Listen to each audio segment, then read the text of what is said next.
fait de placer totalement sa confiance en Allah. Attention, on ne parle pas de placer sa confiance en Allah et puis ensuite de rester passif. Tu places ta confiance totalement en Allah, mais tu fais les causes. Tu fais les causes pour que la chose que tu as envie, que tu demandes, que tu implores, se réalise. Je fais les causes, j'implore Allah de mettre les effets dans la cause, puis ensuite, je me soumets à la décision du divin. Si Allah Azza wa Jalla, dans Tawakkul, il va exaucer ta demande, alhamdulillah. S'il la retarde, alhamdulillah. S'il la refuse, alhamdulillah. Ça, c'est le concept de Tawakkul. Donc, nous, les musulmans, on va en fait avoir un équilibre entre ton apport personnel et la soumission au décret d'Allah. L'apport personnel, c'est de faire les causes. Et puis ensuite, la soumission au décret d'Allah, c'est savoir que, quelles que soient les causes que tu fais, quelle que soit la force et la puissance, la richesse que tu possèdes, le seul qui va pouvoir mettre l'effet dans cette cause-là, c'est Allah. Wa kafa billahi wakila. Allah nous suffit comme meilleur protecteur. Wa tawakkal ala Allah, place ta confiance en Allah. Wa kafa billahi wakila. Allah est notre meilleur protecteur. Et on revient vers ce fameux oiseau qu'a cité Sidi Omar là tout à l'heure. L'oiseau qui, tous les matins, quitte son nid à la recherche de subsistance et qui revient le soir, le ventre plein et la bouche pleine pour pouvoir donner aux oisillons. Cet oiseau, il est dans le tawakkul. Il sait très bien, c'est une créature d'Allah. Allah lui aurait apporté sa subsistance. Mais il sort et il bouge. Et le musulman est actif, il n'est pas passif.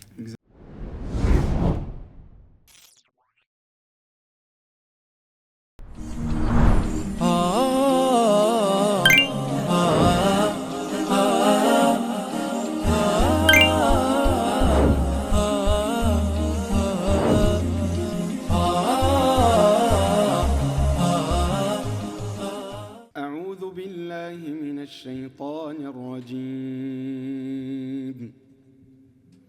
بسم الله الرحمن الرحيم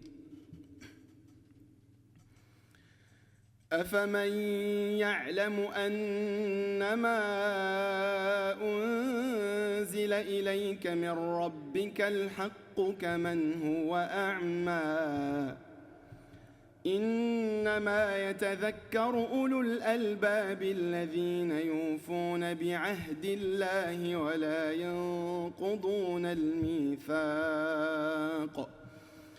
والذين يصلون ما أمر الله به أن يوصل ويخشون ربهم ويخافون سوء الحساب والذين يصلون ما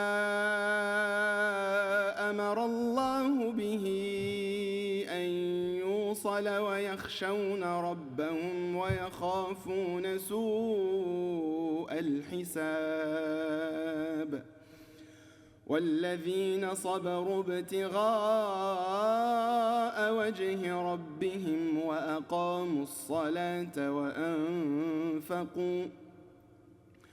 وأنفقوا مما رزقناهم سرا وعلانية ويدرؤون بالحسنة السيئة أولئك لهم عقبى الدار جنات عدن يدخلونها ومن صلح من آبائهم وأزواجهم وذرياتهم والملائكة يدخلون عليهم من كل باب سلام عليكم بما صبرتم فنعم عقبى الدار والذين ينقضون عهد الله من بعد ميثاقه ويقطعون ما أمر الله به أن يوصل ويفسدون في الأرض أولئك لهم اللعنة ولهم سوء الدار الله يبسط الرزق لمن يشاء ويقدر وفرحوا بالحياة الدنيا وما الحياة الدنيا في الآخرة إلا متاع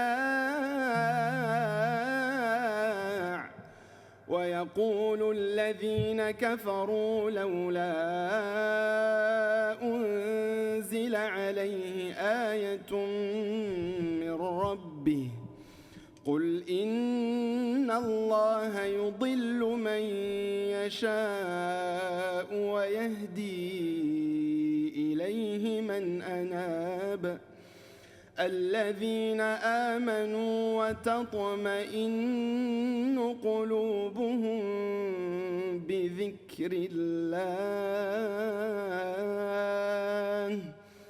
ألا بذكر الله تطمئن القلوب صدق الله العظيم بسم الله الرحمن الرحيم وصلى الله وسلم وبارك على نبينا محمد وعلى آله وصحبه أجمعين رب اشرح لي صدري ويسر لي أمري واحلل عقدة من لساني يفقه قولي. Mes chers frères, mes chères sœurs, assalamu alaikum wa rahmatullahi ta'ala wa barakatuh. Quel plaisir d'être parmi vous encore une fois pour une nouvelle année, Inch'Allah ta'ala, d'aventure, une nouvelle année de nouveaux podcasts live d'Arrive-t-on, bi'idnillah azza wa jal, Allah subhanahu wa ta'ala qui nous facilite et qu'Allah subhanahu wa ta'ala nous comble et vous comble, Inch'Allah ta'ala, de ses bienfaits. Enfin, alhamdoulilah, je suis très très heureux aujourd'hui, wallahi, surtout entouré de nos chers intervenants, hafidhamullah wa ra'ahum. Je vais d'abord, Inch'Allah ta'ala, leur passer le salam, et ensuite, on va, Inch'Allah ta'ala, introduire tout doucement le live d'aujourd'hui et vous parler un petit peu du sujet ainsi que du programme, Inch'Allah ta'ala. Et désolé pour le retard, encore une fois, on sait qu'on a eu beaucoup de retard aujourd'hui, malheureusement, mais voilà, vous le savez bien, veuillez nous excuser, c'est la rentrée, c'est la reprise, et Inch'Allah ta'ala, ça va être pardonné, en tout cas je l'espère. À ma droite, Sidi Mohamed, le Muqaddam. Salam alaikum wa rahmatullahi wa barakatuh. Salam wa rahmatullahi wa barakatuh. Comment tu vas, Akhil Habib? Alhamdulillah, Sidi Hamza. Ça fait très plaisir. Alors, je ne sais pas ce qui me rend le plus heureux. Est-ce que c'est de relancer les lives ou est-ce que d'être autour de la table en votre présence? Non, franchement. Peut-être les deux, machallah. Ça nous avait manqué. Sidi Farid nous a manqué aussi. Exactement, exactement. Et le public nous a manqué. On avait vraiment hâte de relancer. Et on y est. On attendait ce moment, subhanallah. Il y avait un lancement de prévu il y a peut-être quelques semaines. Mais alhamdulillah, qaddar Allah ma sha'a fa'al, que pour du bien et que pour le mieux. Alhamdulillah, rabbil alamin. Et à ma gauche, Sidi Omar Farid. Kif haluk? Tout va bien? Tout se passe bien? Alhamdulillah. Moi, je te redemande si tout va bien alors qu'on a parlé avant le live, mais voilà, c'est normal. Pour que tout le monde soit au courant, surtout les internautes en ligne. Et donc voilà, on va, Inch'Allah ta'ala, introduire le sujet tout doucement. Mais avant cela, j'aimerais préciser quelques points, Inch'Allah ta'ala. Donc premièrement, avant tout, remercier Allah subhanahu wa ta'ala qui nous a permis de reprendre ces lives. Fabifadlillahi azza wa jalla wa bimannihi wa karamihi, l'année dernière, alhamdulillah, grâce à Allah azza wa jalla, seul, subhanahu wa ta'ala, unique azza wa jalla, ça a été un grand succès. Alhamdulillah, les lives du mardi ont eu vraiment un public qui était vraiment très, très motivé, très assidu. Allahumma barik, j'ai eu énormément de retours, ainsi que les frères ici présents. Falhamdulillah, rabbil alamin, c'était une année avec plein de succès. Allahumma barik. Alhamdulillah, Allah azza wa jalla nous a permis de reprendre cette année avec plein d'énergie, mashallah, avec plein d'objectifs qu'on aimerait, Inch'Allah ta'ala, atteindre. Et surtout, par la grâce d'Allah azza wa jal, avec l'investissement de certains frères, hafidhahumullah, de la communauté, qui nous ont permis, bifadlillahi azza wa jalla wa mannihi wa karamihi, d'être dans de nouveaux studios, alhamdulillah. Donc on remercie chaleureusement ces frères et nous demandons à Allah subhanahu wa ta'ala de les combler de ses bienfaits, nous demandons à Allah subhanahu wa ta'ala de leur faciliter. Et comme ils nous ont facilité d'avoir, mashallah, ce confort et d'être, Inch'Allah, parmi vous, encore une fois, pour une toute nouvelle année, Inch'Allah ta'ala, qu'Allah azza wa jal leur facilite, que ce soit leurs affaires, qui préservent leur famille, qui préservent leur santé et surtout qui préservent leur dîn, Inch'Allah ta'ala, jusqu'à ce qu'ils rencontrent Allah azza wa jal salimina aminina bi'idni subhanahu wa ta'ala. Donc voilà, les choses dues, choses faites, comme on dit. N'est-ce pas, Sidi Mohamed? تفضل مشكورا. Et donc, Inch'Allah, on va introduire le sujet maintenant. Tu n'as pas perdu, Masha'Allah, T'as vu ça? le statut de chef d'orchestre. Tu as fait ça. Malgré les 4-5 mois de... J'ai l'impression que le dernier live qu'on a fait, c'était hier. Masha'Allah. Et moi, chauffe. Ça, c'est l'effet d'Ariftan. Moi, je l'appelle effet d'Ariftan. On le remercie en plus. Allah yahfadhum wa yubarak fihum. Et évidemment, là, tu m'as rappelé une chose très importante aussi. On a oublié la régie, Sidi Mohamed. Donc, nous n'oublions pas la régie, hafidhahumullah wa ra'ahum, des jeunes, masha'Allah, et des moins jeunes, qui sont Allah mabarik assidus, qui sont motivés, qui sont parmi nous toujours. Enfin, c'est Allah subhanahu wa ta'ala qui vous facilite, qu'Allah subhanahu wa ta'ala vous protège, qu'Allah azza wa jal vous élève en degré. Comme, alhamdoulilah, vous permettez à la communauté justement d'avoir accès à ce contenu de qualité. Nous l'espérons en tout cas. C'est Allah subhanahu wa ta'ala qui vous protège vraiment dans votre vie. الدنيوية والأخروية إن شاء الله رب العالمين. كالله vous facilite les frères. Dites أمين. واللي مزوج فيكم الله يزوجه. قولوا أمين. شيخ عمر m'a dit voilà, c'est ça. Il y a des mains qui sont tendues vers le ciel. الله يحفظكم يا شباب. الله يجزيكم بخير. Alors moi, si je peux juste me permettre, bien sûr, Hamza Allah Ibarak Fik, parce que tu étais dans les remerciements, ainsi de suite. Sûr. Juste un petit clin d'œil au quatrième larron de la bande, c'est Jed, c'est vrai, qui n'a pas pu être là parmi nous. Je suis certain qu'il nous suit de là où il est en sortie scolaire. Exact. Et donc on espère l'avoir dans 2 semaines. Jed, on compte sur toi et prépare-toi bien. Et pourtant, subhanallah, il était vraiment partant. Il était partant, mais il m'a dit je me suis rendu compte que voilà, le programme n'était pas comme prévu. Enfin, la'allahu khair. Qu'Allah azza wa jalla facilite. Et donc, on va inchallah plonger tout doucement dans le sujet. Ça vous va, inchallah ta'ala? Présente-le-nous. Bismillah. Le sujet d'aujourd'hui est un sujet très particulier. Aujourd'hui, il ne s'agit pas d'un sujet qu'on a traité déjà auparavant. Il s'agit d'un sujet qui est à la base de tout autre sujet.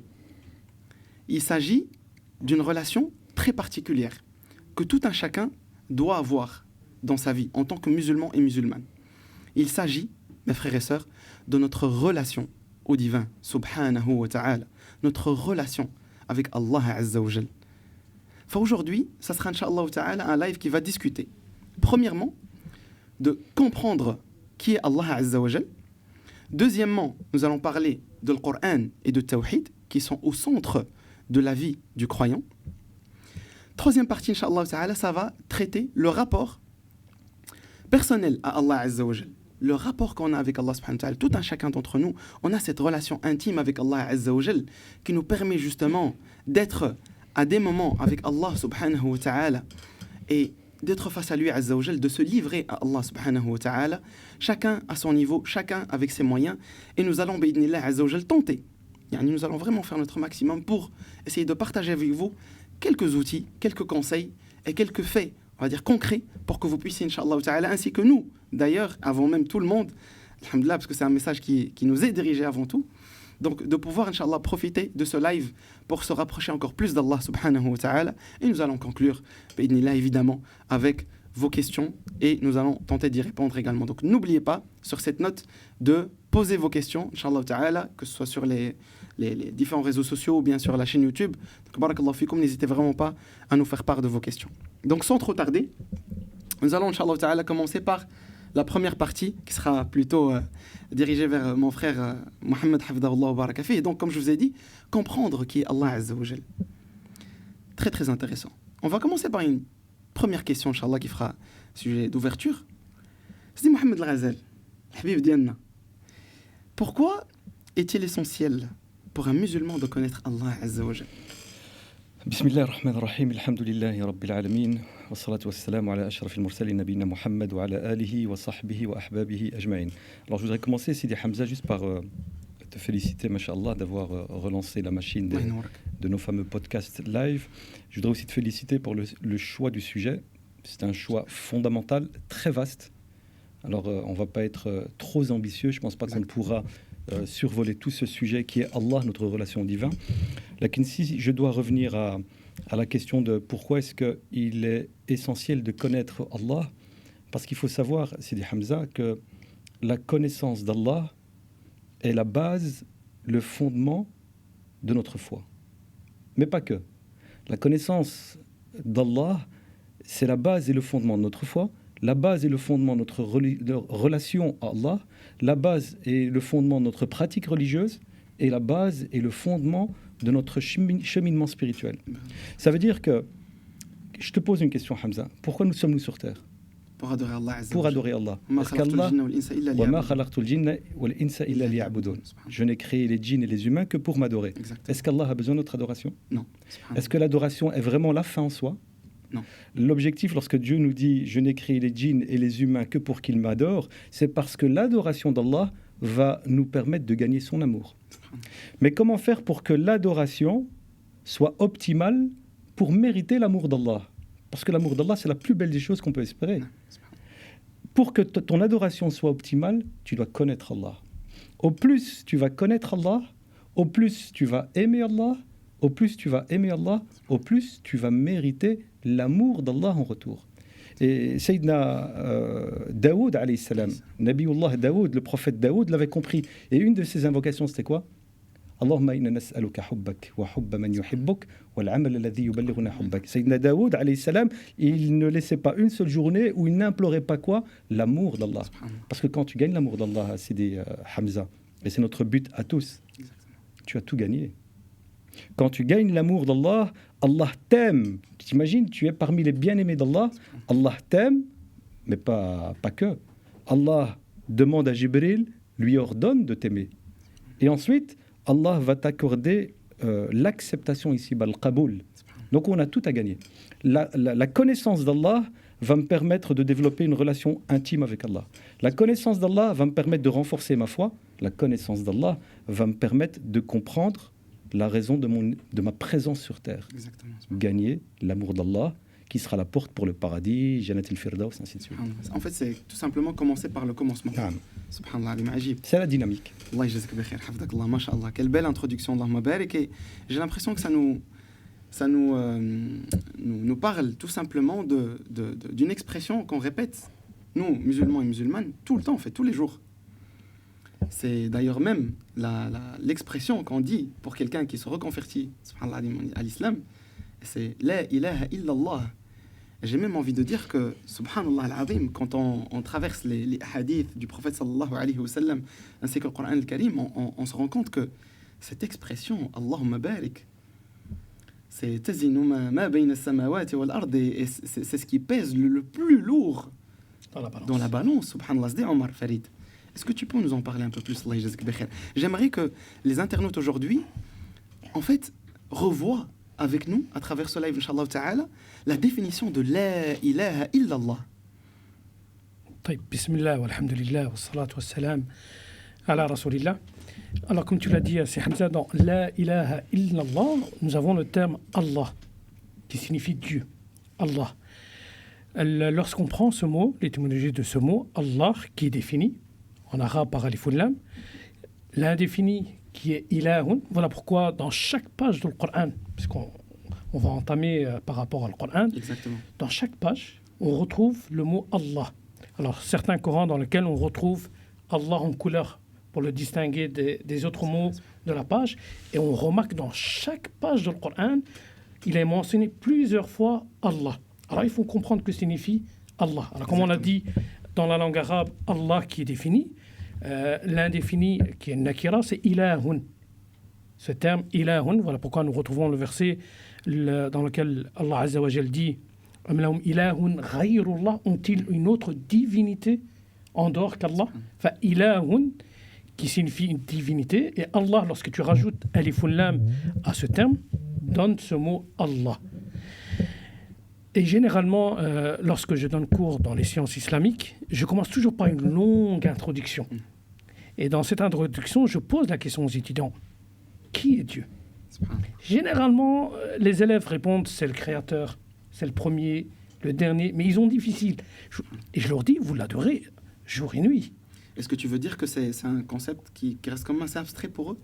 Oui, parce qu'Allah, on le dit tous les jours. La question a été posée à une personne, qui est Dieu pour toi? Qui est Allah pour toi? Celui-ci a répondu, Habibi, mon bien-aimé. Parce que nous retrouvons dans le hadith dans lequel le prophète sallam dit Allah la yulqi habibahu fin nar, dans lequel le prophète sallam dit qu'Allah Azza wa Jal ne jettera jamais son bien-aimé en enfer.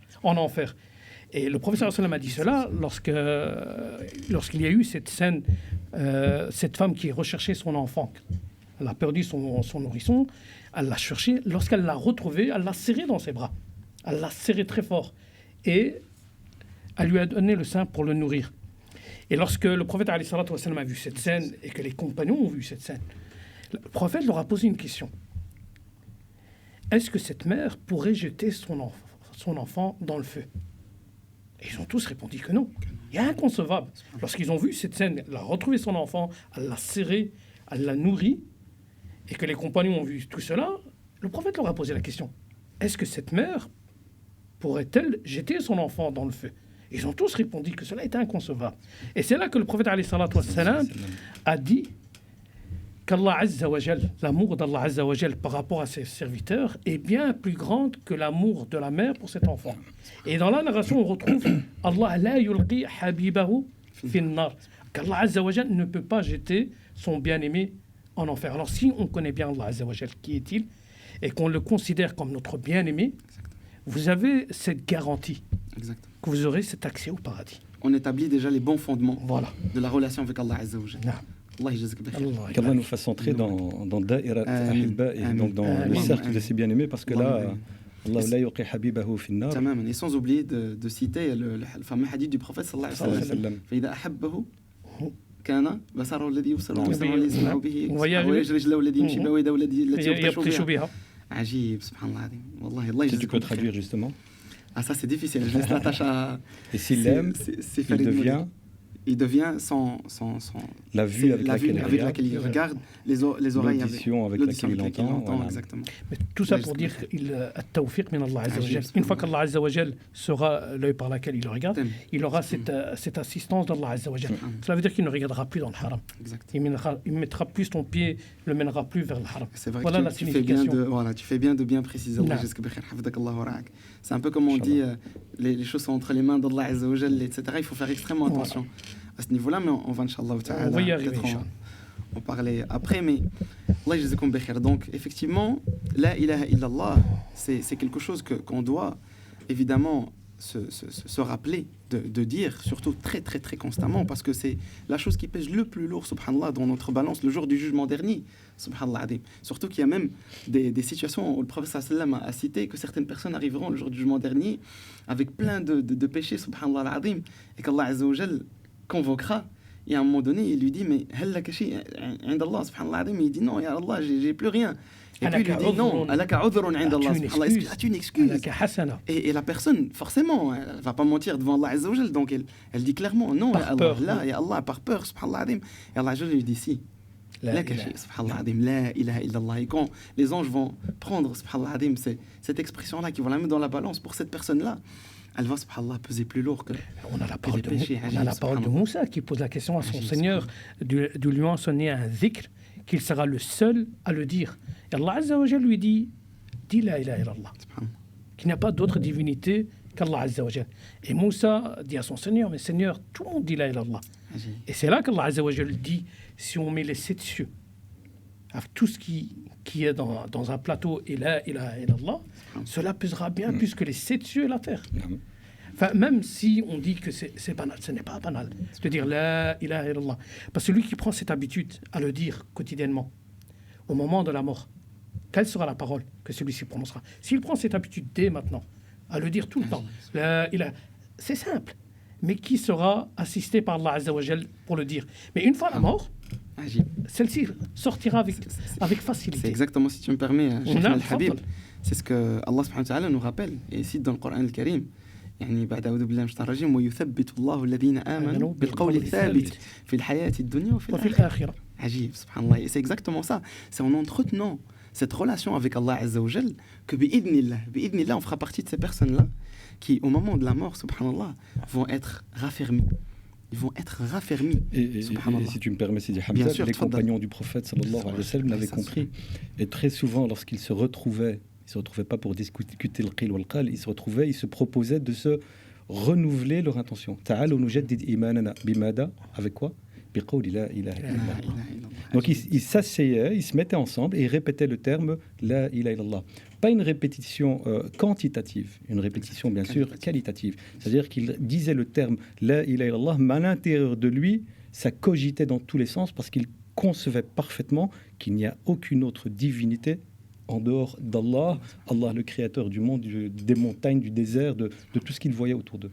Est-ce qu'on pourrait dire que la ilaha illallah, qawlu la ilaha, le fait de le dire, et de le dire, on va dire, avec conviction, évidemment, et avec compréhension de l'expression et de ce que ça porte, subhanallah adim, est-ce qu'on pourrait dire que c'est un processus de, comment on appelle ça en arabe, at-tahliya qabla at-tahliya. Est-ce que ça nous permet de faire cela finalement, Sidi Omar? Le fait de dire مثلا la purification avant le remplissage. C'est-à-dire qu'on doit passer par là. On se doit de comprendre cette expression-là pour justement viser plus haut.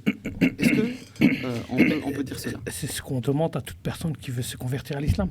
La première parole que celui-ci devra prononcer dans sa langue maternelle, traduit dans sa langue maternelle, et de le dire en arabe. Et c'est avec cela que celui-ci commence son introduction dans notre religion.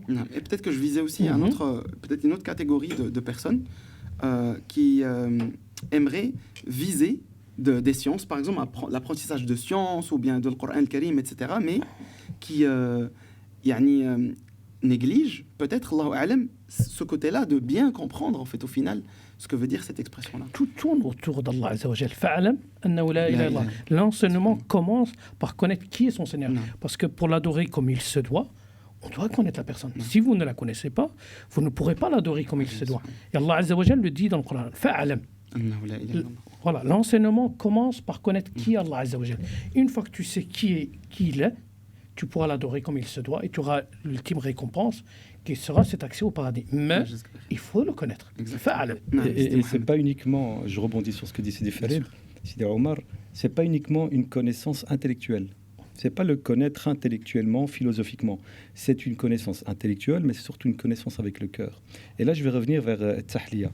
Lorsque tu vas connaître Allah, lorsque tu vas intégrer dans ton algorithme qui est Allah, la ilaha illallah, la ilaha illallah va prendre place dans ton cœur. Et lorsque la ilaha illallah rentre dans le cœur de n'importe qui, il va directement chasser le mauvais qui se trouve dans cette partie mauvaise, cette partie rebelle. Et nous, notre objectif, c'est quoi? C'est de faire en sorte que notre cœur ne soit rempli que de la ilaha illallah. Comprends? C'est ça l'idée, c'est ça l'excellence. C'est la ilaha illallah qui va en fait c'est Stawla, qui va conquérir ton cœur et qui va diriger ton cœur. Notre objectif à tous. Encore une fois, et on le verra tout à l'heure, ça ne se fait pas entre une soirée et une matinée. C'est un cheminement, c'est un travail qui se fait bien sûr sur des semaines, des mois et des années. Et puis, on fluctue. Il y a des moments où il est fort et puissant, et puis il y a des moments, les aléas de la vie font qu'il diminue. Et c'est pour cela qu'aussi Allah Azza wa Jal nous met en garde lorsqu'il dit « Nasullah ». Ils ont oublié Allah. Au jour de la résurrection, Allah Azza wa Jal les oubliera. Ils seront éternellement en enfer et il les oubliera. Enfin, celui qui se rappelle quotidiennement de son Seigneur, et cela on le fait à travers nos prières, à travers le jeûne, à travers le dhikr, comme nous allons le voir d'ici peu. Mais celui qui se rappelle constamment de son Seigneur, Allah Azza wa Jal se rappellera de lui. Exactement, et surtout lui facilitera le cheminement vers lui, subhanahu wa ta'ala. Et quelque chose qui m'a aussi interpellé, subhanallah adim, c'est le fait de comment Allah Azza wa Jal se présente à nous. Et la chose, je pense qu'on connaît tous et toutes, c'est Bismillahir Rahmanir Rahim. Allah Azza wa Jal, il s'est présenté à nous d'une façon ajib, subhanallah, d'une façon extraordinaire, en citant non seulement son nom, Allah, au nom d'Allah Azza wa Jal, le miséricordieux, le tout miséricordieux, et nous savons que Ar-Rahman Ar-Rahim min asma'illahi al-husna.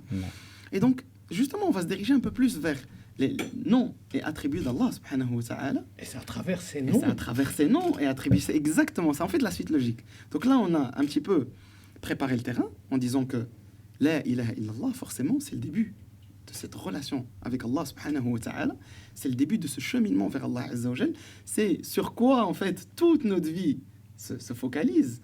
Et donc, l'étape suivante, c'est de commencer à connaître Allah azza wa jal. Et c'est là où on remarque qu'Allah azza wa jal se présente à nous à travers plusieurs noms et plusieurs attributs subhanahu wa ta'ala qui lui appartiennent. C'est-à-dire, Mohamed, est-ce que tu peux nous en dire un mot par rapport aux noms et attributs d'Allah subhanahu wa ta'ala? Alors tout d'abord, avant de répondre à ta question, je vais essayer d'être je vais vulgariser un maximum. Bien sûr, je t'en prie. Peut-être que notre public ne fait pas la différence entre les noms et les attributs d'Allah. Exactement. Les noms d'Allah, Asma Allah al-Husna, les noms sublimes d'Allah, les attributs d'Allah, Sifat al-Ula. Donc lorsqu'on parle de noms d'Allah, je vais essayer de trouver les mots justes. En fait, on parle des noms qui vont nous permettre de décrire l'essence d'Allah. Ar-Rahman, Ar-Rahim, Al-Malik, Al-Quddus, Al-Salam, Al-Mu'min, Al-Muhaymin. Et Allah va se dévoiler à travers 99 noms qui décrivent Allah. Alors, une petite remarque, Allah ne se limite pas à 99 noms. Il s'est dévoilé à travers 99 noms, comme il aurait pu se dévoiler à travers 10 milliards de noms, comme il aurait pu se dévoiler à travers 100 milliards de noms. Et Allah, en fait, n'aime pas limiter dans les noms qui le décrivent. Donc, les noms permettent de décrire, d'identifier l'essence d'Allah. Les attributs, eux, en fait, l'attribut, lui, va plutôt nous permettre d'expliquer l'action qui découle du nom d'Allah. Et je donne un exemple vite fait. Ar-Rahman. Ar-Rahman, c'est un nom d'Allah. C'est un nom qui va désigner l'essence d'Allah, qui est le tout miséricordieux. Ar-Rahma, ça c'est l'attribut. Ar-Rahma, c'est l'attribut qui va venir nous indiquer que Ar-Rahman peut faire preuve de pardon et de clémence envers ses serviteurs. Exact. C'est ça la différence. Donc, au niveau du nombre des noms, on en a 99. Au niveau des attributs, il y a toute une discussion dogmatique et théologique dans laquelle on n'entrera pas. Maintenant, pour nous, il est super important de comprendre que la connaissance d'Allah, la voie spirituelle la plus rapide et la plus bénéfique pour connaître Allah, c'est de passer à travers la connaissance de ses noms et de ses attributs. Et malheureusement, beaucoup de nos frères et de nos sœurs négligent ce domaine-là, l'étude des noms et des attributs d'Allah. Lorsqu'on veut connaître Allah, on va se focaliser sur le Coran, la mémorisation du Coran, on va se focaliser sur l'étude de hadith, mais beaucoup de nos frères, comme tu as dit là tout à l'heure, si on leur pose la question, cite-moi quelques noms d'Allah, explique-moi les noms d'Allah, dis-moi quelle est la différence entre un nom et un attribut, ils n'y arrivent pas, alors qu'Allah s'est dévoilé à travers cela. Les noms d'Allah vont me permettre, si je les comprends profondément, vont me permettre de développer encore une fois la connaissance d'Allah, qui va être le point de départ de l'amour que j'ai pour Allah, et qui verra en retour l'amour d'Allah s'amplifier envers ma propre personne. Et au final, est-ce qu'on peut dire que les noms et attributs d'Allah subhanahu wa ta'ala jalla fi'ula influencent notre vision de la vie au final, au quotidien? Parce que j'ai l'impression que, à travers, machallah, ton discours, j'ai l'impression que nous devons en fait vivre avec ces noms tous les jours en fait. Tous les jours, subhanallah, les appliquer dans toute chose qu'on pratique dans notre vie au final. Donc est-ce qu'on peut dire que ça influence, et de quelle manière est-ce que ça influence? Alors lorsque tu étudies les noms d'Allah, lorsque tu médites les noms d'Allah, tu vas faire quoi? Tu vas essayer de t'imprégner des noms d'Allah. Naturellement. Je te donne encore un exemple. Allah est Al-Adl, la justice. Ben toi, dans ta vie de tous les jours, dans ta relation aux autres, tu vas faire quoi? Tu vas essayer de mettre de l'injustice dans ton rapport à tous les autres. Pourquoi? Parce qu'il y a le nom d'Allah qui est l'Adl. Allah est le Hakim, le sage. Tu vas faire quoi? Tu vas essayer de faire dans tous tes gestes, d'être sage dans tous tes faits et gestes, avec tes proches, sur ton lieu de travail ou quoi que ce soit.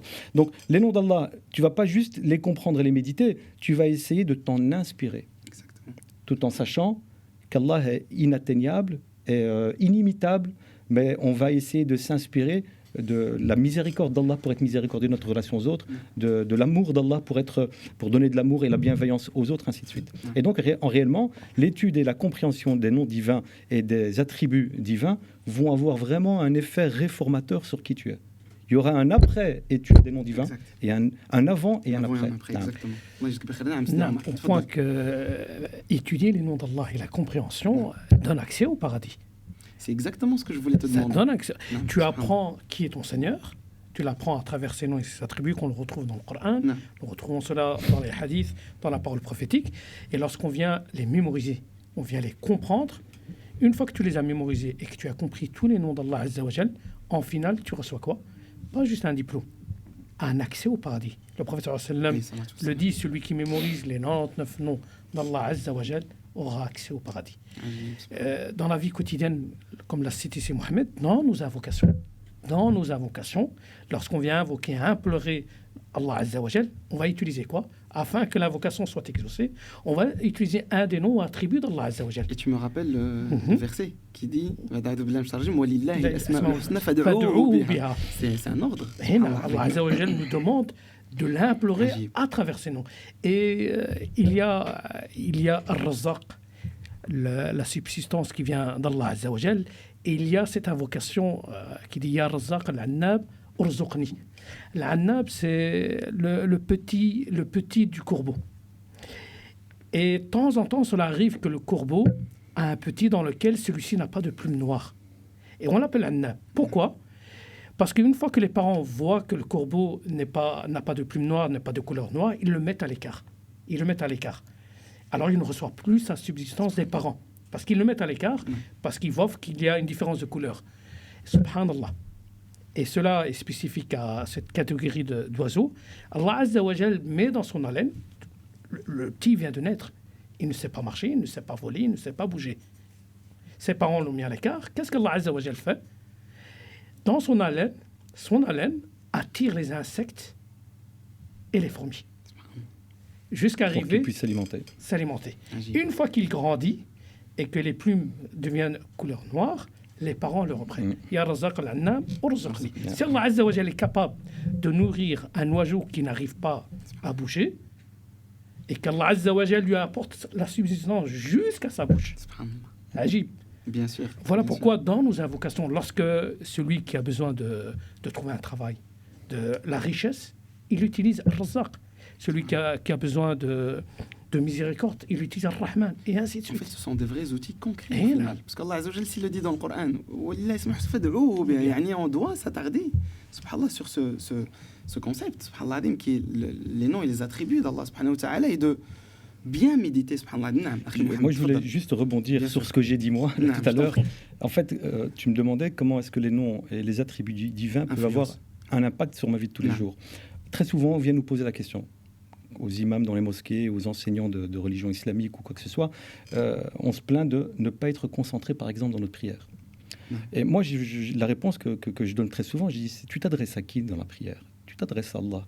Mais comment tu vas être concentré quand tu t'adresses à Allah si tu ne connais pas Allah ? Et malheureusement, voilà, on revient à l'essentiel. Comment connaître Allah ? Entre autres, va méditer, va travailler les noms avec lesquels il s'est dévoilé à nous. S'il nous a donné ces noms-là, c'est parce qu'il savait très bien que c'est à travers ces noms, les noms divins d'Allah, qu'on va pouvoir appréhender l'être qu'il est.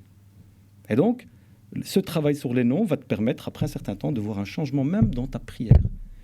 Dans ton invocation, lorsque tu demandes Allah, si tu ne connais pas Allah, tu penses vraiment que tu mérites qu'il réponde à ta demande ? Ta demande a plus de chances d'être acceptée, ton invocation a plus de chances de transpercer les 7 cieux et d'arriver auprès d'Allah si ta connaissance d'Allah est énorme. Et donc, c'est ce qu'on a besoin aujourd'hui. Exactement. Allah yajzak bikhair. Et franchement, c'est très intéressant ce que tu as dit, parce que, subhanallah, moi, une fois, j'avais aussi trouvé quelque chose, on va dire, qui va dans le même sens, c'est-à-dire pour nous aider à se concentrer dans la prière. Il y a même des chouïrs qui conseillaient de, par exemple, varier juste les versets avec lesquels on lit, enfin avec lesquels on prie. Pour ne pas tomber dans la monotonie. Pour ne pas tomber dans la monotonie. Et je trouve que justement, en essayant d'aller chercher la compréhension d'Allah subhanahu wa ta'ala de plus en plus, en fait, on est dans un processus qui nous éduque de façon automatique. Automatiquement et de façon indirecte. C'est comme Cheikh Farid al-Ansari, rahimahullah, le cheikh marocain, rahimahullah ta'ala, parce qu'on a fasiha jannati. Il disait que le Coran al-Karim, la parole d'Allah Azza wa Jal, c'est comme une lumière. Elle s'illumine elle-même et elle illumine ce qui est autour, subhanallah, de façon indirecte. Hein. Et il a insisté là-dessus, il a dit que tu le veux ou pas. Le Coran al-Karim ne te demande pas de le vouloir. Juste en le lisant, subhanallah, en lisant la parole d'Allah Azza wa Jal, en fait, ça t'éduque de façon indirecte. Et subhanallah, à force de le faire comme tu as dit, Mohamed, tu te rends pas compte. Tu deviens une nouvelle personne. Mais si tu n'entretiens pas cette lumière, tu risques quoi ? Bien sûr. Qu'elle s'éteigne. Ça, c'est clair. Moi, j'ai un exercice que je fais souvent avec mes élèves, c'est que je leur donne, par exemple, une feuille blanche, je mets une carte mémoire, une mind map, je mets Allah à l'intérieur, et je leur dis très bien, je leur mets plein de flèches, et ça, c'est un exercice que nos auditeurs peuvent faire, hein. Je leur mets plein de flèches, et je dis, dites-moi tout ce que vous savez sur Allah. Imaginez que quelqu'un qui n'est pas musulman, qui veut découvrir qui est Allah, vienne lire cette mind map que vous êtes en train de faire. Et je me rends compte, surtout au début, on parle même d'ados, hein, je me rends compte qu'en fait, il y a 2, 3, 4 flèches qui sont remplies. Et donc, c'est-à-dire qu'il y a quand même une méconnaissance, plus que cela, une ignorance de qui est Allah. Non, on met l'accent sur des détails, sur des choses qui sont secondaires, mais qui sont importantes. Hein. C'est-à-dire que le père, il va apprendre à son enfant comment prier, les mouvements, ainsi de suite. L'enfant va faire une prière extraordinairement respectueuse du code prophétique. Et masha'Allah, Allah barak. Mais le père ne va jamais transmettre à son enfant la connaissance d'Allah. Pourquoi est-ce qu'on adore Allah? Pourquoi est-ce qu'on doit aimer Allah? Comment aimer Allah? Qu'est-ce que l'amour d'Allah va avoir comme incidence sur ma vie de tous les jours? Travailler sur ce côté plutôt spirituel et intime avec Allah. Et si le père ne le fait pas très souvent, malheureusement, c'est parce qu'il lui-même ne le possède pas. Et on va tomber dans quoi? Dans une adoration mécanique d'Allah. Et c'est ce qui fait que on a dans la communauté, et c'est le travail des éducateurs, on a des personnes qui sont bipolaires, qui est croyant, qui va à la mosquée, ainsi de suite, mais qui dans la vie de tous les jours, ça ne se reflète pas, parce qu'il n'a pas cette connexion avec Allah. Et on a cette notion justement qui fait totalement sens, et je pense que ça fait le centre de la discussion d'aujourd'hui, c'est Tawhid, as dit Omar Farid. J'aimerais, comme Inch'Allah Alik, tu nous as défini la ilaha illallah, de parler de justement Tawhid Allah subhanahu wa ta'ala, l'unicité d'Allah Azza wa Jal. Et de le définir de façon très, très brève, bidnillah Azza wa Jal, mais qu'on puisse comprendre qu'au final, comme vient de le dire Sidi Mohamed, que si on n'a pas cette notion-là, si on ne l'a pas bien compris, si on ne l'a pas bien cerné, en fait, tout ce qu'on construit au-dessus de cela, je ne vais pas dire nous sert à rien, walakin, ça reste flou. On le fait juste peut-être pour le faire, ou parce qu'on nous a dit de le faire. On vit notre islam de façon, on va dire, un peu, tu vois, comme on entend, traditionnelle. Yani, oui, voilà, aben anjad, comme on dit. Voilà, on a entendu parler de quelque chose, on le fait, on jeûne Ramadan, on fait alhamdoulilah, qui est tout à fait en notre honneur, Allahumma lak alhamd. Mais, comme l'a dit Sidi Mohamed, on arrive souvent dans des situations comme ça où la personne, tu lui dis par exemple, qu'est-ce que c'est Tawhid Allah Azza wa Jal, avec évidemment ces 3 branches, Tawhid al-Uluhiyya, al-Rububiyya, al-Asma' al-Sifat, justement, on commence à devenir, on va dire, à être perdu. On ne sait plus de quoi on parle et limite, on sent qu'on est frustré en fait. On ne maîtrise pas. On ne maîtrise pas. Et finalement, ça peut, dans certaines situations, ça perturbe tellement certaines personnes que, en fait, tout ce qu'ils ont construit, vis-à-vis d'Allah Azza wa Jal, dans leurs adorations, dans leurs bonnes actions, mashallah, commence à se détériorer de plus en plus. À cause du fait, ou à cause plutôt du manque de compréhension de ce que c'est l'unicité d'Allah Azza wa Jal. Lorsque Jibril alayhi salam s'est présenté au prophète alayhi salam sous forme humaine et devant les compagnons, il s'est assis devant lui et il lui a posé les questions. La première question, Mal Islam, qu'est-ce que l'islam? Le prophète alayhi salam a cité les 5 piliers de l'islam. Ensuite, l'aqida, le dogme, la croyance, la foi. Et qu'il posait la question au prophète alayhi salam, Mal Iman, qu'est-ce que la foi? La première réponse du prophète alayhi salam a dit, et il a cité les 6 piliers, mais le premier pilier, il a commencé par quoi? Al-Iman billah. Croire en Allah Azza wa Jal. Et de là, on peut parler de Tawhid, l'unicité. Lorsque le prophète alayhi salam dit que la récitation de l'ikhlas, sur l'ikhlas, dans laquelle on retrouve les noms et attributs d'Allah Azza wa Jal. Lorsqu'Allah Azza wa Jal dit Qul huwa Allahu ahad, qu'Allah Azza wa Jal est unique. Il est le seul. Le mot dérive de wahid qui est un. Le prophète sallallahu alayhi wa sallam dit que la récompense est équivalente à la récitation du tiers du Coran. Il suffit de lire Qul huwa Allahu ahad, Allahu samad, lam yalid wa lam yulad wa lam yakul lahu kufuwan ahad. Cette sourate ne parle que d'Allah Azza wa Jal.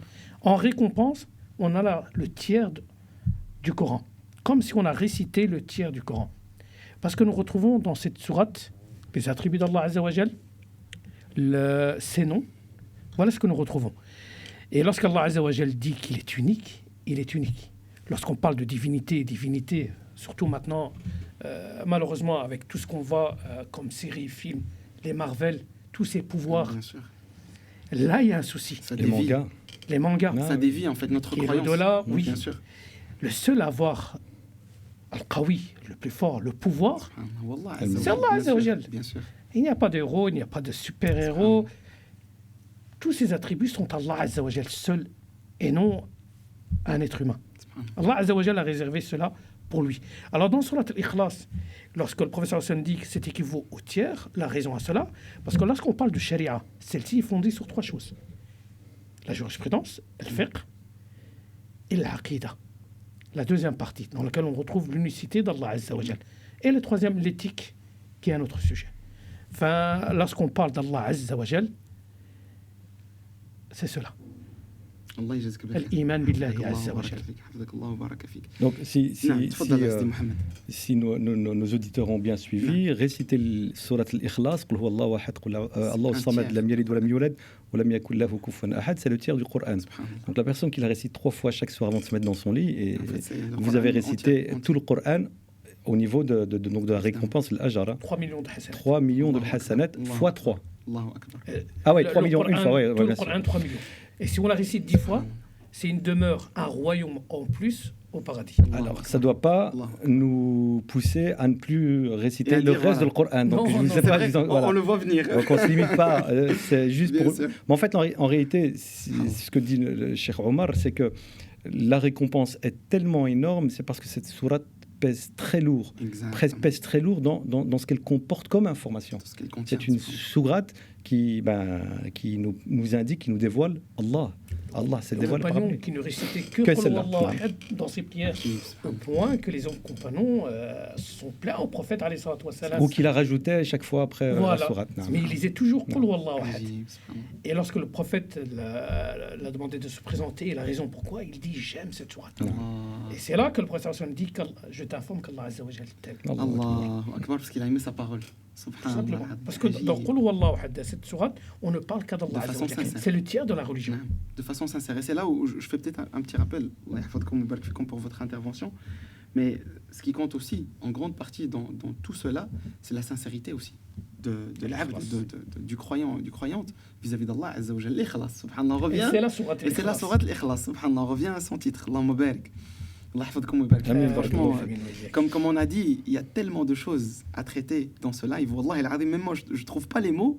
Et même si j'ai une structure au préalable dans ma tête, allez, j'arrive pas à me, comment dire, De canaliser. me canaliser et me restreindre. Parce que le sujet est tellement vaste. Mais vous vous rendez compte, on parle d'Allah Azza wa Jal. On parle de notre relation, la meilleure des relations. C'est celle avec Allah subhanahu wa ta'ala. Ajib. Donc on peut passer des heures et des heures à parler de cela. Et wallah, al-azim, on n'aura pas assez de temps. Subhanallah. Enfin, on essaye de donner quelques petites lumières, comme on dit. Par-ci, par-là. Et c'est assise avec Si Mohamed, Non. avec toi. On a la parole du prophète Man dhakarani fi nafsi, dhakaratu fi nafsi. C'est lui qui fait mon rappel en lui-même, je fais son rappel en moi-même. Wa man dhakarani fi mala'in, comme on le fait actuellement. C'est lui qui fait mon rappel en public.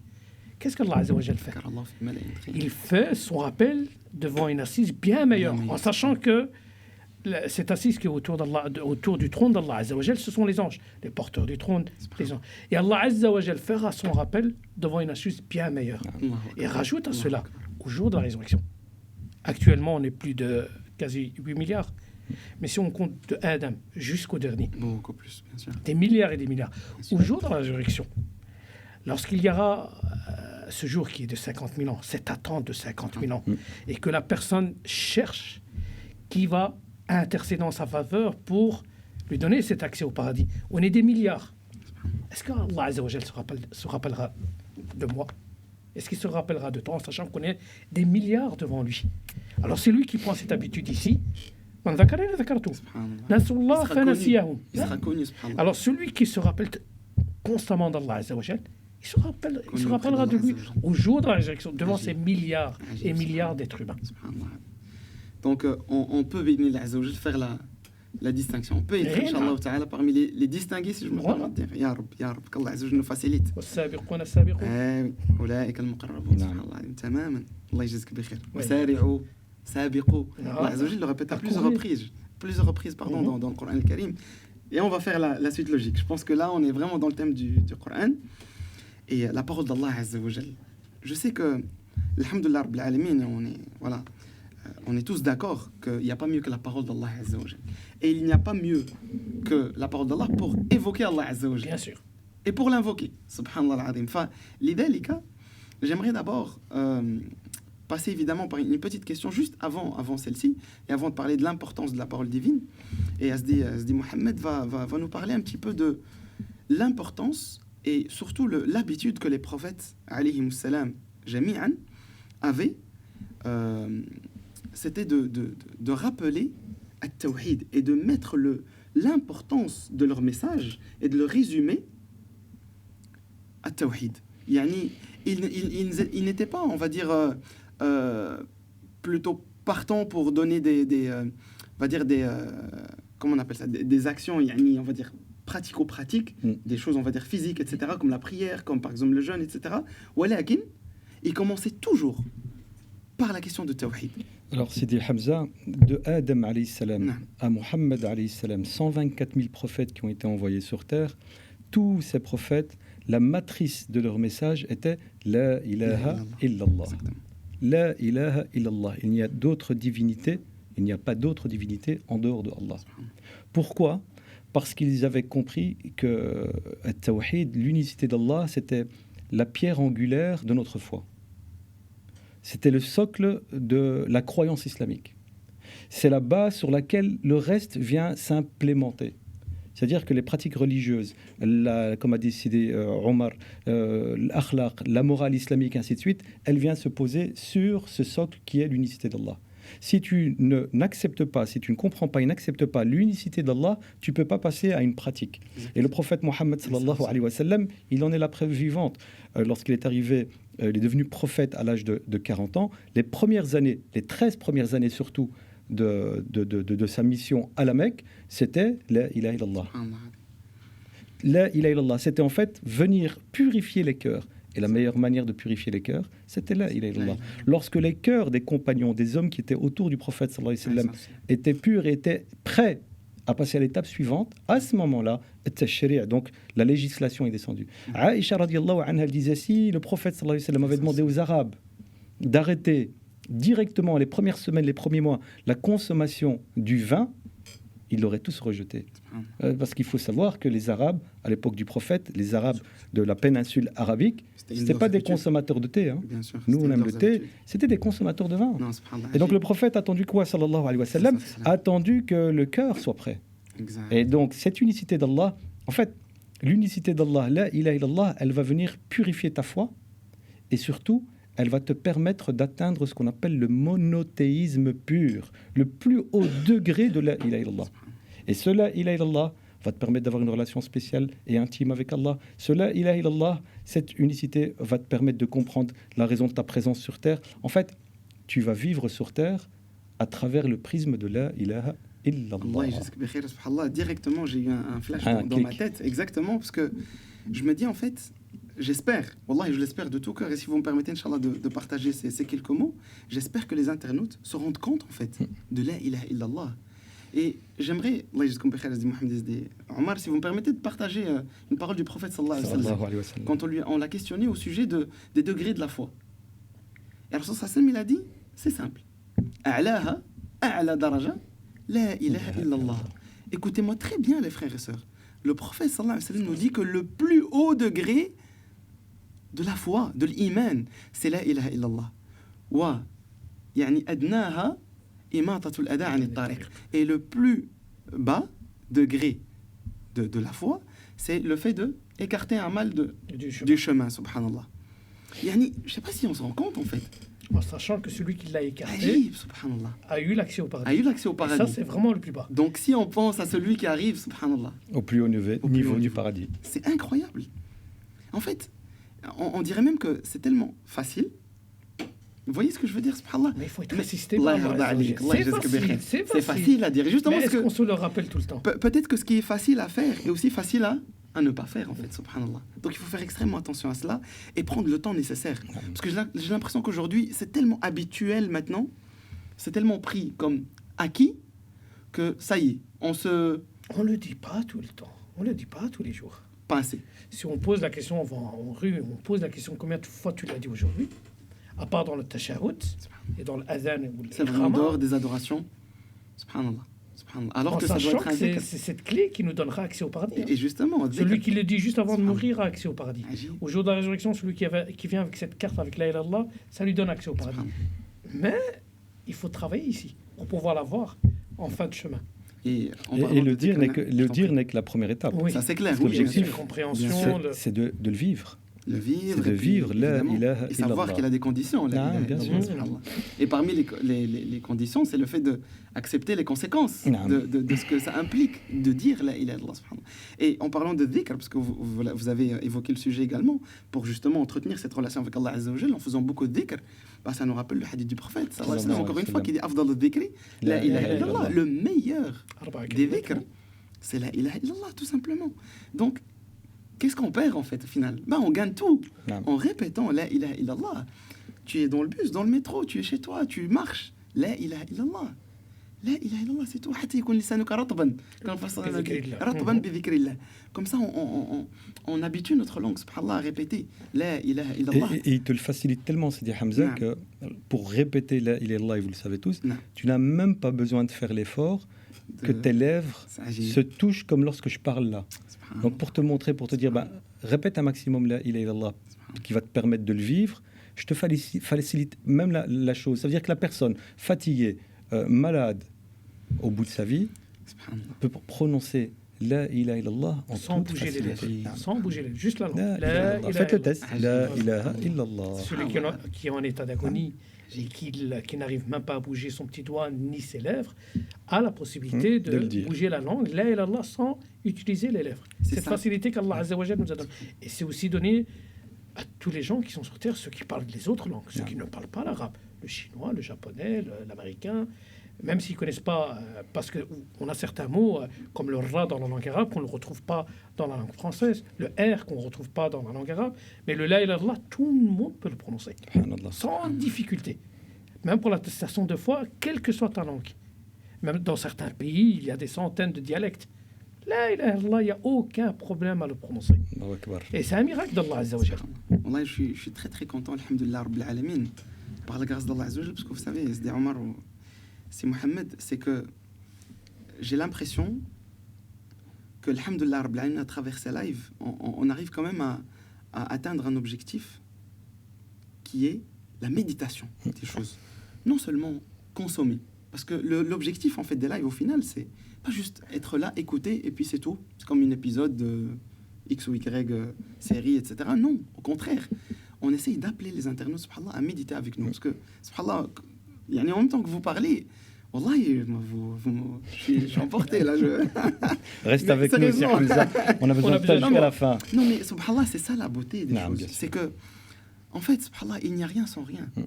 En fait, il faut s'asseoir, il faut passer du temps avec Allah Azza wa Jal, parce que, subhanallah, on se plaint souvent de « Ya Cheikh, c'est trop chaud, j'ai pas assez de sentiments, d'émotions vis-à-vis de la parole d'Allah Azza wa Jal, je ne ressens rien ». Il y a des frères et sœurs, subhanallah, qui viennent, et ces questions-là reviennent de plus en plus.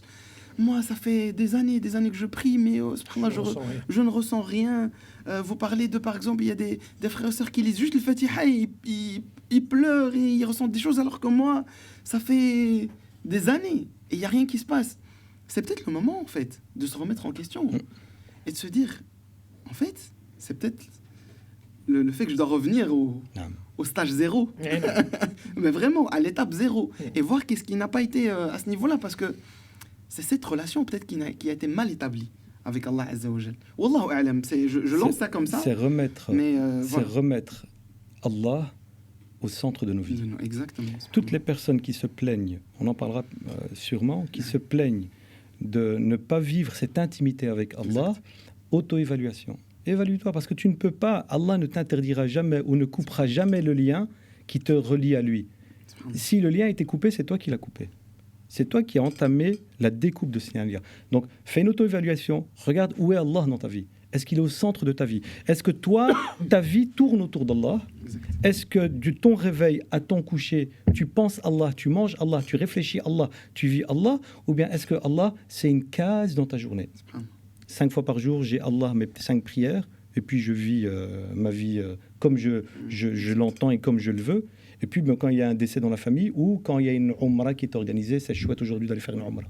Si c'est ça ta relation à Allah, t'étonne pas qu'Allah ne s'ouvre pas à toi. Tu veux qu'il s'ouvre à toi? Tu veux avoir un moment d'intimité avec Allah? Tu veux partager avec Allah des choses que les autres peut-être ne partagent pas? Tu veux que ton cœur vibre en fait. Remets Allah au centre de ta vie. Reviens à Allah dans tous les détails de ta vie. Et ça marchera. Et justement, on va, Inch'Allah Ta'ala, parler un peu plus des outils finalement, donc des moyens et des manières à travers lesquels les frères et sœurs, et même nous, ici présents, Inch'Allah Ta'ala, pouvons, Inch'Allah Ta'ala, maintenir et renforcer cette relation avec Allah Subhanahu wa Ta'ala. Je pense que naturellement, ça passe par le Coran al-Karim. On vient de parler du Coran al-Karim, mais je dis, Mohamed, j'aimerais que tu nous parles un petit peu de manière, d'étapes peut-être, qu'on pourrait, Inch'Allah Ta'ala, suivre. On va dire un petit guide résumé de comment est-ce qu'on pourrait, bi'idnihi subhanahu wa ta'ala, renforcer notre lien avec le Coran al-Karim de façon quotidienne. Ça aussi, c'est le sujet d'une conférence plutôt parce que mais la dernière fois, j'ai été choqué, subhanallah, par une interview qui a été fait un peu en public comme ça, par un frère. Et il demandait comme ça à réciter. Donc il me demandait à des jeunes et à des passagers de réciter des sourates du Coran al-Karim. Mais attendez, ni le Baqara, ni Ali Imran, non, c'était les petites sourates comme l'Ikhlas, comme le Falaq, comme Nes.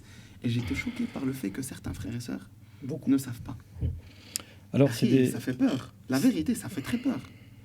Qu'est-ce que tu en penses? Alors moi, encore une fois, c'est sous forme de questions. Je mets les personnes face à leur réalité.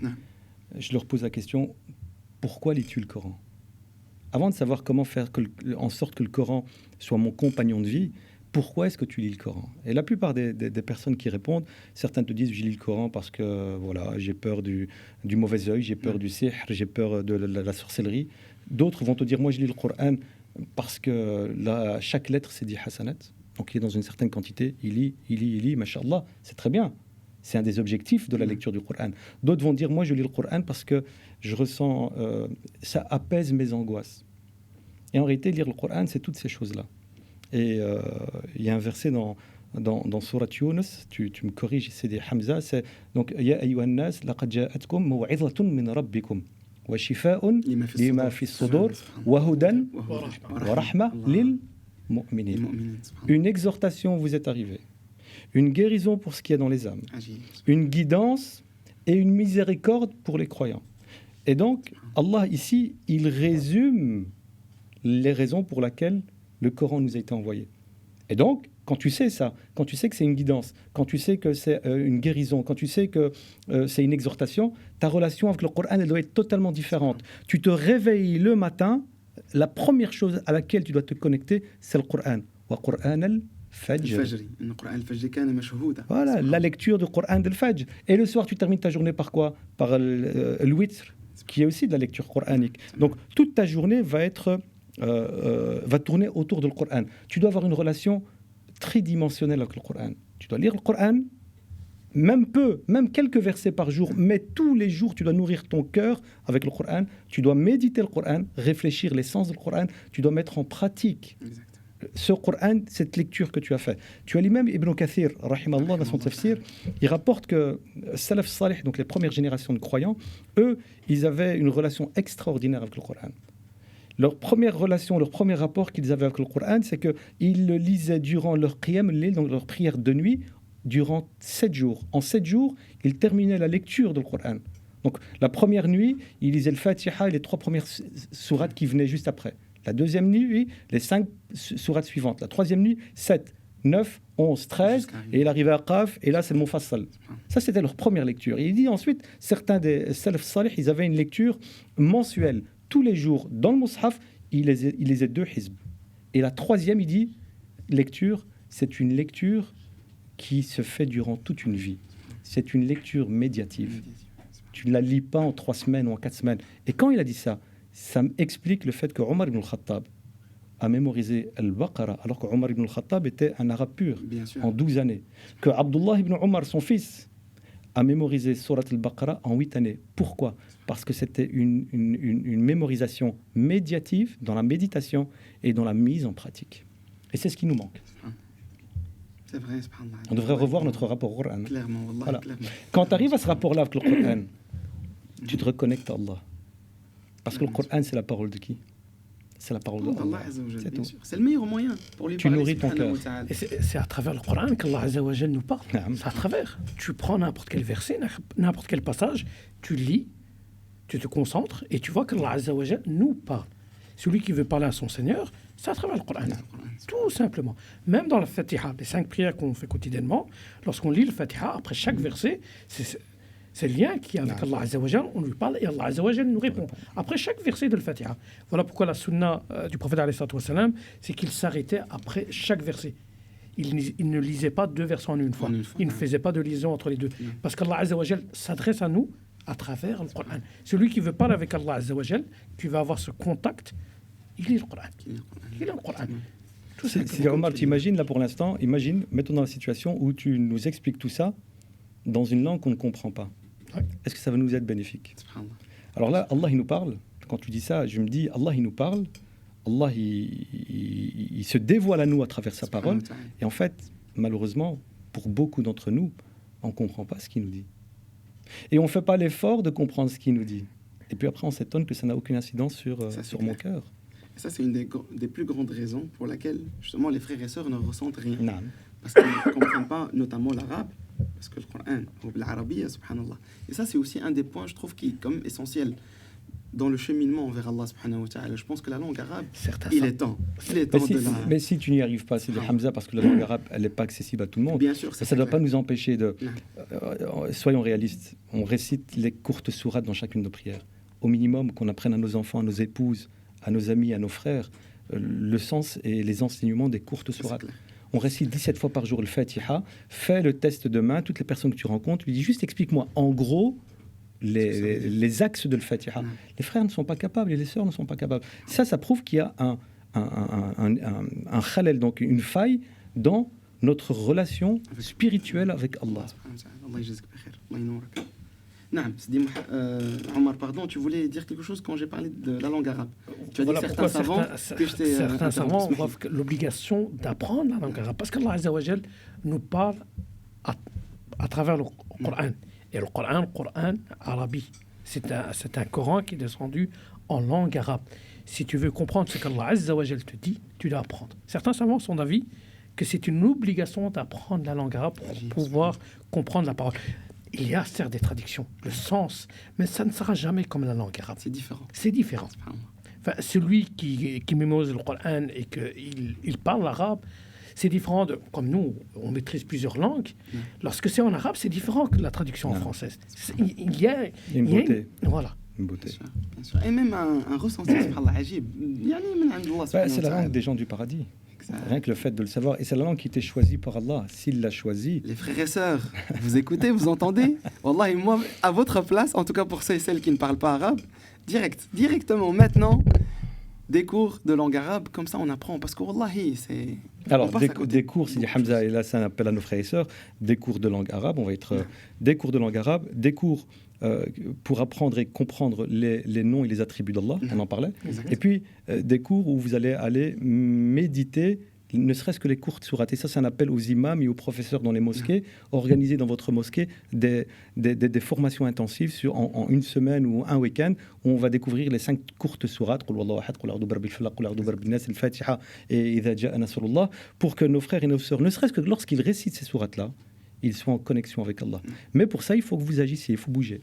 Et ne pas attendre d'être juste des consommateurs de courtes vidéos. Mais c'est ça, on parle justement de moyens. Ça, c'est un des moyens les plus importants, subhanallah. Mais on va parler un petit peu d'autres moyens aussi que j'ai ici devant moi. On va essayer de faire un peu plus rapidement. Surtout qu'il y a quelques questions, Inch'Allah, auxquelles on va répondre. Donc n'hésitez pas, ça c'est un petit rappel pour les frères et sœurs qui sont en ligne et qui nous suivent, Masha'Allah, Tabarak ar-Rahman. N'hésitez pas à poser vos questions. Allah yajazikum bikhair, sur les réseaux sociaux, sur la chaîne YouTube, ici à travers le live. N'hésitez vraiment pas à poser vos questions. Hafidhakumullah wa ra'akum. On va, Inch'Allah, tenter d'y répondre incessamment, bi'idnihi subhanahu wa ta'ala. Et là, on va bifurquer sur un autre moyen, une autre manière de justement entretenir ce rapport avec Allah subhanahu wa ta'ala, ou ce rapport, on va dire, personnel à Allah azza wa jal. C'est la notion de tawakkul. Extraordinaire. Cette notion-là, qu'on entend souvent on va dire en public, tout le monde parle de tawakkul, mais est-ce que tout le monde comprend le tawakkul? C'est dit Mohamed. Donc, le tawakkul, c'est un concept fondamental dans la relation du musulman croyant excellent avec son Seigneur. Tawakkul, c'est le fait de placer totalement sa confiance en Allah. attention, on ne parle pas de placer sa confiance en Allah et puis ensuite de rester passif. Tu places ta confiance totalement en Allah, mais tu fais les causes.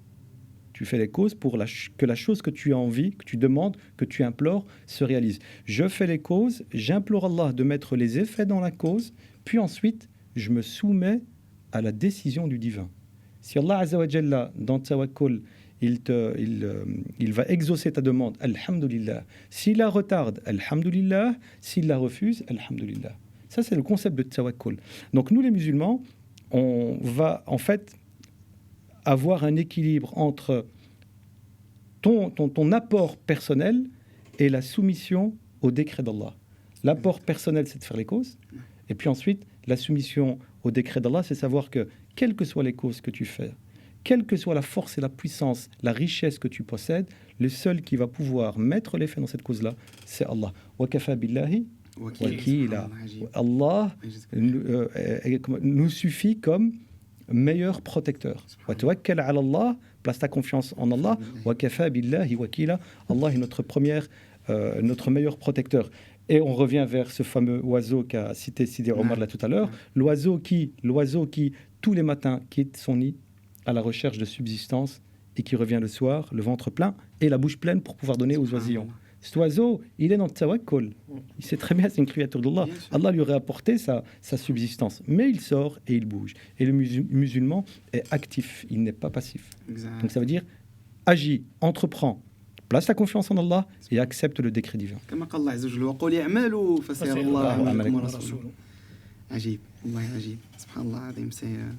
Cette notion, moi je l'aime beaucoup. Tawakkul, c'est quelque chose d'extraordinaire parce que subhanallah, ça nous transcende en fait. Et c'est tellement, comment dire, abstrait. Parce que, allez, c'est une notion qu'on vient de définir. Et donc la définition, elle est facile à comprendre, on va dire. Mais dans les faits, c'est très abstrait, subhanallah. Mais donc il faut avoir cette confiance totale, comme tu dis, parce que c'est pas facile. Hein. C'est pas donné à tout le monde, subhanallah. Très, très, très, très important. Et si tu la comprends correctement, et si elle t'accompagne dans ta vie de tous les jours, le tawakkul va faire en sorte que, quelle que soit ta situation ensuite, tu vas l'accepter. Et si je me permets de dire, tawakkul pour moi, subhanallah, personnellement, en tout cas pour les frères et sœurs qui se plaignent de dépression, de anxiété, de stress, de subhanallah al-azim. Vous voyez tawakkul, cette notion-là, si vous la comprenez comme c'est Mohamed Hafidallah, il vous a expliqué, il vous a donné la définition de ce que c'est.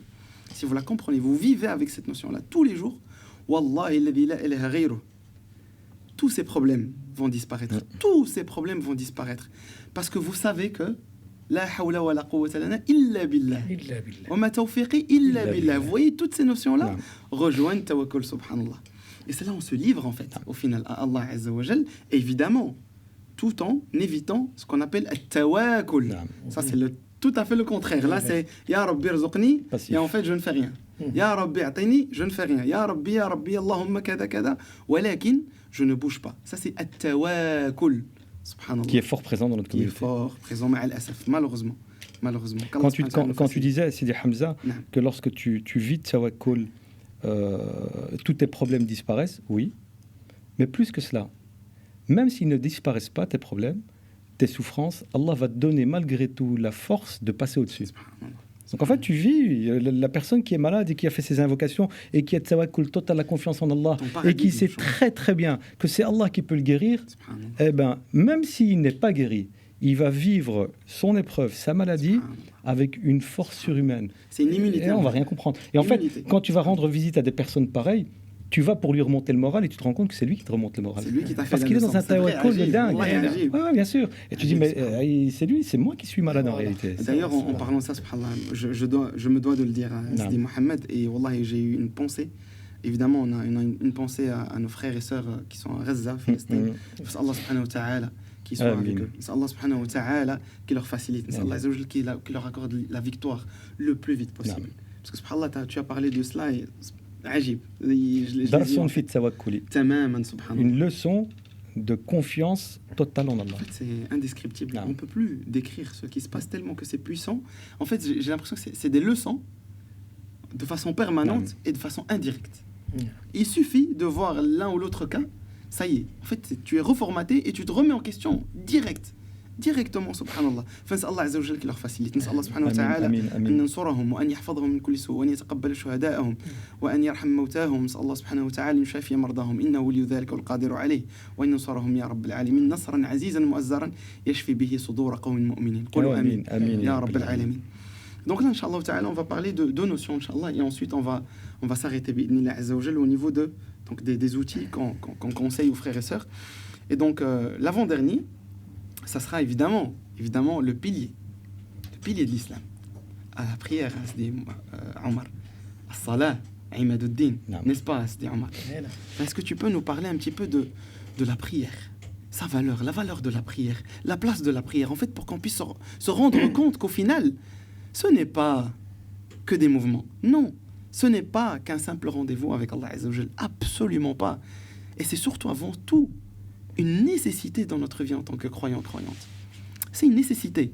Comme Allah Azza wa Jal a dit وَجَعَلْنَا مِنَ الْمَاءِ كُلَّ شَيْءٍ حَيٍّ. Allahu a'lam, mais personnellement, je considère la prière comme étant le ma', mais d'une façon, on va dire, spirituelle, d'une façon, on va dire, relationnelle avec Allah Azza wa Jal. Le professeur Sallam a décrit la prière comme Amoud ad-Din, c'est le pilier principal. Et l'exemple cité, c'est cette tente, lorsqu'on vient établir la tente, celle-ci est tenue généralement par celle qui est au centre. C'est le pilier principal. Même si nous avons la zakat, le jeûne du mois de Ramadan, le pèlerinage, celle qui nous maintient le contact permanent, c'est la prière. Voilà pourquoi lorsque le professeur Sallam a fait l'ascension durant l'Isra wal Mi'raj, au départ, Allah Azza wa Jal lui a imposé 50 prières. Dans les 24 heures, on doit accomplir 50 prières pour avoir ce lien constamment avec Allah Azza wa Jal. 50 prières, et lorsqu'il est descendu au 6e ciel et qu'il a croisé Moussa alayhi salam, il lui dit retourne auprès de ton Seigneur, ta communauté ne peut le supporter. Jusqu'à ce qu'Allah Azza wa Jal a allégé à 5 prières, en sachant que le hasana est décuplé par 10. Ça veut dire même si nous accomplissons 5 prières, la récompense est de 50 prières. Mais au départ, elle était 50. Ça veut dire que dans les 24 heures, qu'est-ce qu'on fait dans les 24 heures? C'est de l'adorer. Mais par la sagesse divine, Allah Azza wa Jalla l'a allégé et la récompense est décuplée. Mais la prière dans laquelle nous avons ce lien permanence, c'est lors de la prière. Le jeûne, comme on le remarque, c'est 1 mois durant toute l'année. C'est juste 1 mois. La zakat, c'est une journée dans laquelle on le fait chaque année. Le pèlerinage, une seule fois dans la vie. Mais celle qui nous permet de maintenir ce lien constamment avec Allah Azza wa Jal, c'est à travers la prière. Ce n'est pas pour rien qu'elle soit un mot de voilà. Dans lequel on s'incline, on se prosterne. Donc Allah Azza wa Jal, on l'adore. C'est là où le professeur Nam dit Mohamed. En fait, elle est tellement importante. Elle est tellement la base de ta réforme intérieure que lorsque Allah a voulu la prescrire aux croyants. Toutes les prescriptions religieuses, c'est Jibril alayhi salam qui descendait sur terre. Lorsqu'Allah a voulu prescrire la prière 50 fois par jour, puis 5, il va faire quoi? Il va élever Muhammad sallallahu alayhi wa sallam. Tu vois, quand tu convoques quelqu'un chez toi au bureau, c'est grave, c'est important. Lorsque tu communiques une information à un de tes employés, bah, tu lui envoies un petit email ou quoi que ce soit. Mais lorsqu'il sait qu'il est convoqué, il est en panique. Qu'est-ce que j'ai fait de mal? Là, le prophète sallallahu alayhi wa sallam a été invité auprès d'Allah. Il a reçu cette prescription au-dessus des 7 cieux. C'est pour marquer l'importance. Et donc, la prière, on revient à ce que j'ai dit là tout à l'heure. La prière, elle aura réellement un effet sur toi parce que tu t'adresses au maître des mondes, à ton Seigneur, que si tu connais Allah. Encore une fois. La connaissance d'Allah, c'est elle qui va avoir un effet sur ton rapport à la prière. Qu'est-ce qui explique que le prophète sallallahu alayhi wa sallam disait à Bilal, Ya Bilal, arihna biha. Arihna biha. Pas juste faire l'appel à la prière. Non, pas accomplir la prière. C'est-à-dire apaise-nous avec la prière. C'est qu'ils étaient arrivés à un état de connexion à Allah à travers la prière. On devrait en être jaloux. Donc, à nous de le travailler. Est-ce que réellement, lorsqu'on accomplit nos prières, c'est un moment d'apaisement pour nous, ou bien c'est juste un petit V dans notre to-do list? Malheureusement, parfois un fardeau. Très souvent, malheureusement. Où on la bâcle. J'entends souvent ça, et même on le dit peut-être en privé. ولا مثلا كيقول لك بالدارجه كنقولوا نصلي باش نتهنى. نتهنى. C'est l'inverse de grave, c'est grave. C'est l'inverse de C'est l'inverse. Non mais wallah, أرحنا منها. c'est grave. Non, c'est grave. Subhanallah, il faut qu'on fasse attention à ces... Parce que parfois, bon, les gens le disent, mais ils se rendent pas compte de ce qu'ils disent en fait. Peut-être que dans leur tête, ça ne veut pas dire... Allez, ça ne veut pas attaquer, on va dire, la valeur de la prière. Mais il faut absolument qu'on fasse attention à ce qu'on dit. Pourquoi il nous est demandé de le faire en groupe, à la mosquée. Parce que cet effet de groupe, voilà, fait en sorte que... Et n'oublie pas, c'est-à-dire, Hamza, c'est que si ta relation Allah dans ta prière est bancale, n'oublie pas que tu as charge d'âme sur les personnes qui sont autour de toi. Si ton enfant, si ta fille voit que la prière en réalité c'est arihna minha, c'est-à-dire que je la fais parce qu'il faut vite que je la fasse. Si ton fils il voit qu'en fait tu pries à la mi-temps du match de foot et que tu pries vite pour pouvoir reprendre assis sur ton canapé la deuxième mi-temps, tu lui transmets quoi comme info à cet enfant qui apprend par mimétisme? Tu lui apprends que la prière c'est plus un fardeau, c'est une corvée. Et l'enfant dans sa tête, la prière, débarrasser la table et faire son lit, c'est la même chose. Alors que s'il voit que le père, il prend plaisir à prier, il se change, on demande de mettre une ambiance calme, tapis de prière, il se parfume, il s'assoit, quand on termine on fait du dhikr ensemble, tu prends l'enfant, tu le félicites, ainsi de suite. L'enfant, tu vas lui mettre quoi dans sa tête? Tu vas lui mettre, ah ouais, en fait la prière elle est importante. Pourquoi est-ce qu'elle est importante? Parce qu'on vient de passer un moment d'intimité avec le Créateur, le Maître des mondes. Parce que bien sûr. C'est ça le habl avec Allah. Exactement. C'est la connexion avec Allah subhanahu wa ta'ala. Mais littéralement, la prière c'est ça, subhanallah. الصلاة هي الصلاة. عجيب سبحان الله. الله يجزيكم بخير. الصلاة جاءت من الصلة. D'ailleurs, الصلة, le lien. Subhanallah al-azim. Le lien qui peut être un élastique, qui peut être une corde. Exactement. C'est à nous de choisir. De choisir, exactement. Allah يجزيكم بخير. Wallahi, c'est vraiment un plaisir de parler de cela avec vous, sarahatan. Et le dernier... Et la première question au jour de la résurrection, c'est par rapport à la prière. Si elle était accomplie comme il se doit. Première des choses qui nous sera posée comme première question. As-tu accompli toutes tes prières? Sinon... Cela veut dire dans le bulletin, si tu as réussi ta prière, automatiquement tu auras réussi ton jeûne, la zakat, le pèlerinage. Parce que si tu as suivi dans ta prière, tout le reste ne sera que facilité. Quelle prière va nous éloigner du mal et du blâmable? Encore une fois, la prière qui est bien faite. La prière qui a du sens, la prière dans laquelle il y a de la profondeur. Et c'est pour cela qu'on ne parle pas de as-salat, on parle de iqamat as-salat. Et l'iqama, c'est clairement ce que vous venez de dire. L'accomplissement de la prière. Dans la forme et dans le fond.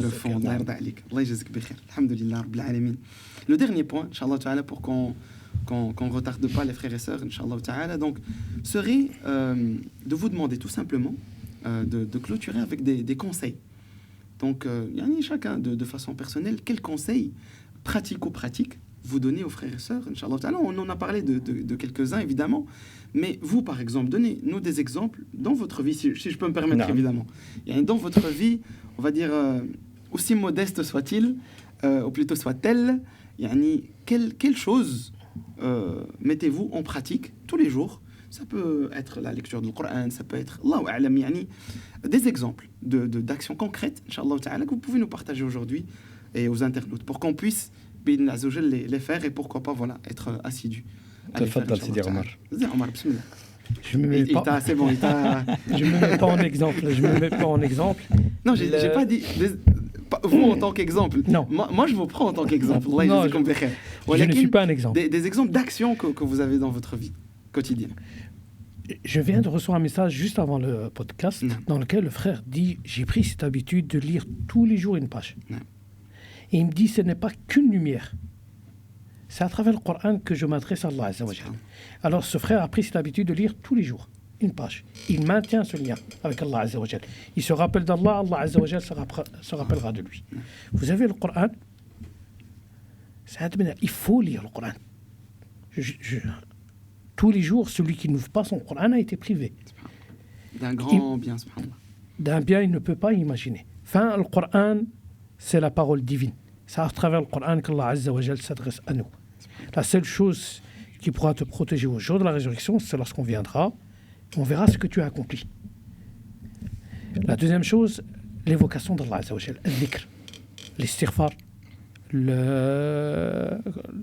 Subhanallah, walhamdulillah, wa la ilaha illallah, wallahu akbar, dans la parole prophétique, dans laquelle le prophète alayhi salatu wa sallam dit Ala unabbikum bi khayri a'malikum. La meilleure action par laquelle tu peux te rapprocher de ton Seigneur, c'est son évocation. Le dhikr, Ala unabbikum bi khayri a'malikum wa azkaha 'inda malikikum, celle qui sera la plus purifiante pour le cœur, pour se rapprocher d'Allah Azza wa Jal. Au plus que tu purifies ton cœur, au plus que tu te rapproches de lui.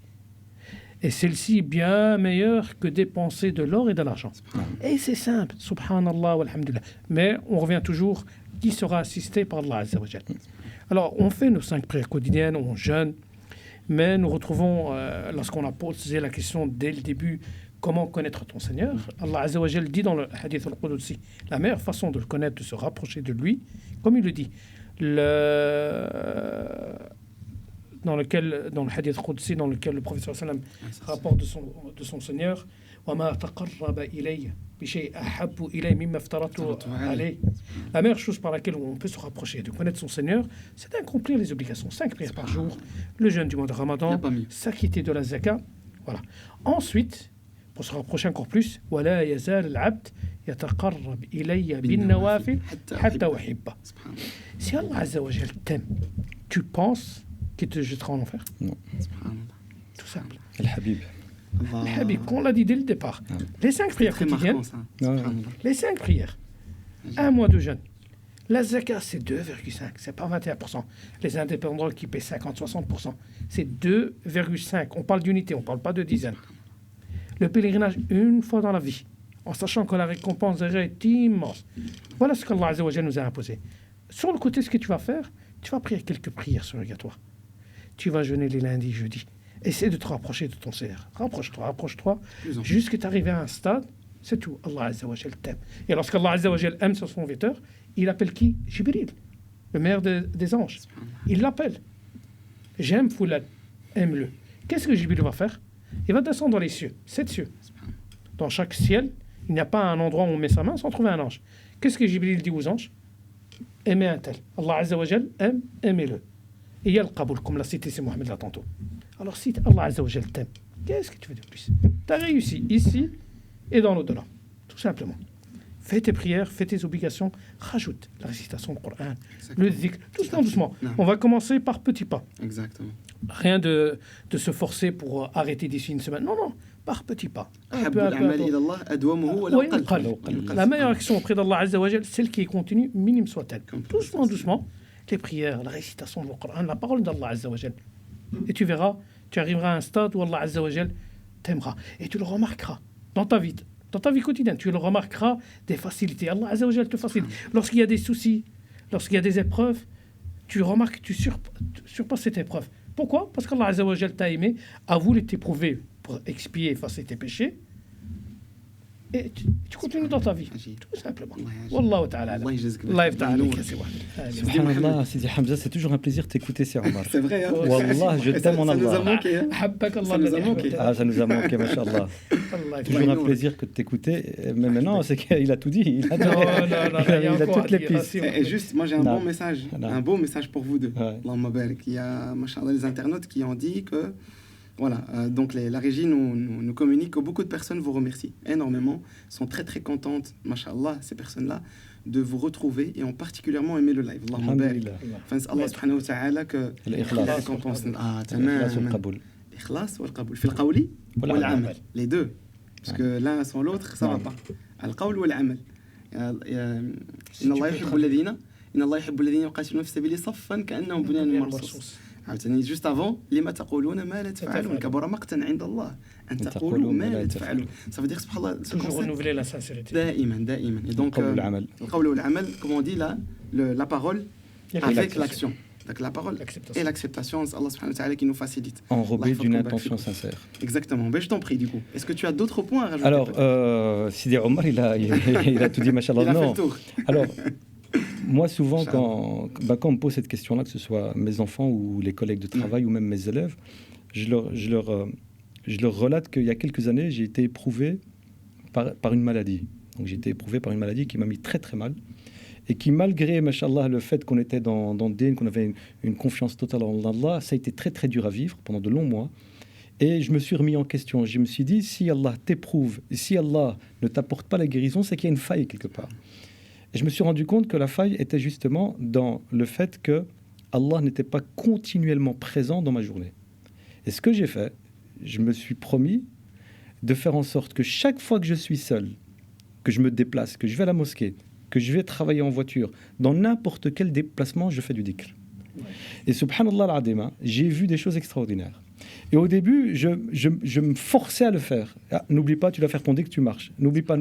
Et puis ensuite, c'est devenu, je dirais pas mécanique ou automatique, mais après, j'avais tellement plaisir que quand je savais que je rentrais chez moi, ou que j'allais à la mosquée, ou que j'allais me déplacer, voir mes parents ou quoi que ce soit, je savais que c'était un moment de bonheur parce que je faisais mon dhikr. Ça, c'était la première chose.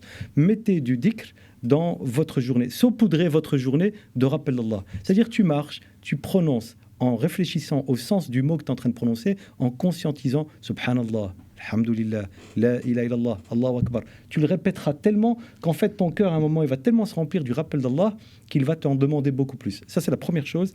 Et le deuxième conseil, piste que je donne aux frères pour goûter au plaisir de La ilaha illallah, trouve dans la nuit un moment d'intimité avec Allah. Mets ton réveil à 3h du matin, tu prends 10 minutes, pas plus. Tu lis une page du Coran entre toi et Allah. Personne autour de toi ne sait que tu es réveillé. Et tu fais une prière de 2 raka'at avec 2 courtes sourates. Ça te prend 10 minutes. À 1h du matin, à 3h du matin ou à 5h du matin. Et garde ça pour toi et fais en sorte que c'est répétitif. Et tu verras qu'Allah va s'ouvrir à toi. Pourquoi ? Parce qu'Allah nous informe que lorsque tu te rapproches d'Allah de la taille d'un enfant, Allah se rapproche de toi de la taille d'une coudée. Et si tu te rapproches d'Allah de la taille d'une coudée, tu fais l'effort d'essayer de gagner la proximité d'Allah. Allah il se rapprochera plutôt de toi de la taille d'une brasse. Et si tu viens vers Allah en marchant, Allah viendra sans imager, évidemment. En pressant le pas. Donc en fait, le déclic, c'est à toi de le faire. Et tu verras des choses extraordinaires. Et, encore une fois, je ne vous pousse pas à faire trop. Peu, de manière continue et pérenne, est meilleur que faire beaucoup. On a envie de tout faire, mais que chasser le naturel, il revient au galop. C'est-à-dire que faire beaucoup, après, au bout de 3, 4, 5, 6 jours, tu arrêteras. Donc trouvez des moments d'intimité avec Allah et saupoudrez votre journée de rappel d'Allah. Wallahu a'la wa a'lam wa ahkam wa barakallahu fik Sidi Hamza. Excellent. Wallahi, excellentissime. Hafidhakumullah wa ra'akum. Inch'Allah ta'ala, on va clôturer tout doucement. En répondant justement aux questions, donc on va essayer de les citer. On a 3. On va essayer de les parcourir. Donc, peut-on réellement prétendre à s'approprier un nom d'Allah, c'est-à-dire avoir la prétention de l'être, le devenir à notre tour? C'était Omar. Est-ce que tu as un peu compris le En fait, je pense que ouais. Voilà, c'est par rapport à la parole que j'ai dite là tout à l'heure. Là tout à l'heure, j'ai dit notre objectif, c'est de nous comment je dirais, pas influencer, mais de nous inspirer. Voilà, c'est ça. Nous inspirer des noms d'Allah. C'est ce que j'ai dit tout à l'heure. Pas de nous approprier le nom d'Allah. Tu ne peux pas t'approprier un nom d'Allah. Les noms d'Allah décrivent Allah uniquement. Nous, on va s'inspirer des noms d'Allah. C'est-à-dire qu'on va s'inspirer de la générosité d'Allah pour être généreux sur terre. On va s'inspirer de la clémence, de la miséricorde d'Allah pour être clément et miséricordieux sur terre. On va s'inspirer de la justice d'Allah pour être juste sur terre. Tu ne peux t'inspirer des noms d'Allah, mais tu ne peux pas te les approprier. Exact. Avoir la prétention de l'être, c'est avoir la prétention d'être wal'iyadu billah, Allah. Et ça, c'est du kufr et du shirk. Qu'Allah nous en préserve. Allah yajzikum bikhair pour la précision. Barakallahu fikum. Si Omar a quelque chose à rajouter par rapport à cela. Et donc, au niveau de Nawafil, donc il y a une personne qui demande Nawafil, c'est combien dans la journée? Pour Nawafil, il n'y a pas de limite, sauf à certains moments de la journée dans lesquels il n'est pas permis d'accomplir cela, comme après le Fajr, jusqu'au lever du soleil. Lorsque le soleil est au zénith, jusqu'à les 15-20 minutes avant Dhuhr, et après l'Asr, jusqu'au le coucher du soleil. Mais en dehors de cela, les Nawafil sont illimités. Vous avez le calife Haroun Rachid qui faisait 100 Nawafil en matinée. Mais vous avez le Rawatib. Voilà, c'est ce que je voulais te demander. Les 12 unités. Si tu peux les présenter, c'est Omar. Le Rawatib, c'est dans lequel le professeur Hassan dit celui qui prend cette habitude d'accomplir 12 unités de prière durant la journée. c'est une demeure en plus, un royaume en plus au paradis. Ce sont les 2 unités avant la prière de Subh, les 4 unités avant Dhuhr, 2 unités après Dhuhr, 2 unités après le Maghrib et 2 unités après l'Isha, ça fait un total de 12. Celui qui prend cette habitude de les accomplir quotidiennement, il aura un royaume, une demeure en plus au paradis. Pour l'Isha, c'est les 2 après l'Isha, c'est à part le Shafa al-Witr. On est d'accord. Tu peux les fusionner, tu peux faire une double intention. Ok, d'accord. Okay. Comme le fait d'entrer à la mosquée avec et qu'il y a l'adhan, tu fusionnes et à ce moment-là, tu fais 2 unités, mais tu es récompensé avec l'intention de fusionner, évidemment. Allah yajzak bi khair. Donc on peut dire qu'ils sont en nombre illimité en fait. C'est selon vraiment autant qu'on... C'est ça. D'accord, Allah yajzak bi khair. Et la dernière question que je vois devant moi, certaines personnes demandent votre nom et votre statut, entre guillemets, donc si on peut l'appeler comme ça. C'est simple, c'est très très simple. Ici à ma droite, Allahumma barik, Habibna, l'Oustad Mohamed Al-Muqaddam, conférencier et professeur de religion islamique. Et ici à ma gauche, Allahumma barik, notre cheikh Omar Farid, qui est diplômé de l'université de Médine, Hafidhallah wa ra'ah, qui est également conférencier, qui est également professeur de Coran à travers sa plateforme Khairukum, qu'Allah Azza wa Jalla le préserve et le récompense. Et ici devant vous, et imam évidemment, entre autres, Allahumma barik et khatib. Et devant vous, votre frère Hamza, tout simplement. J'ai aucun statut, animateur d'Ariftan si vous voulez. Mais en tout cas, voilà. Donc, alhamdulillah rabbil alamin. Allahumma lakal hamd. Qu'Allah Azza wa Jalla nous facilite. Je ne sais pas si ça peut vous aider à savoir ces détails, mais en tout cas, barakallahu fikoum d'avoir demandé. En tout cas, n'hésitez pas. Alhamdulillah, on est totalement transparent. Je pense que c'est la chose qu'on s'est fixé dès le début de notre mission chez Dariftan, alhamdulillah rabbil alamin. Totalement transparent, totalement entre frères, alhamdulillah rabbil alamin. On ne vous cache rien. On est là, on essaye de discuter de la façon la plus qualitative qu'on peut des différents sujets. On essaye de faire des recherches, alhamdulillah rabbil alamin, derrière. On essaye vraiment de cerner les différents sujets, les différentes réponses qu'on récolte, etc. On va dire, afin de vous permettre, alhamdulillah rabbil alamin, d'avoir un message qui est clair, qui est, alhamdulillah rabbil alamin, propre de toute, on va dire, shubuhat, si je me permets de dire comme ça.